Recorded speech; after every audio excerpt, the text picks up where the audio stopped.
বিশ্বনবী পাগলের মতো একবার হাউজে কাউসারে যাবেন, একবার সিরাতে যাবেন, একবার পুলসিরাতের দিকে, একবার হাউজে কাউসারের দিকে পাগলের মতো দৌড়াতে থাকবেন।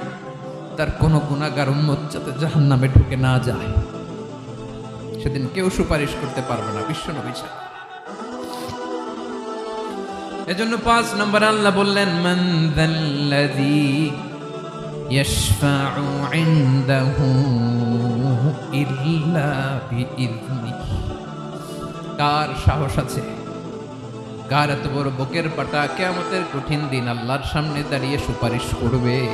কারো ক্ষমতা নেই, কারো ক্ষমতা নাই।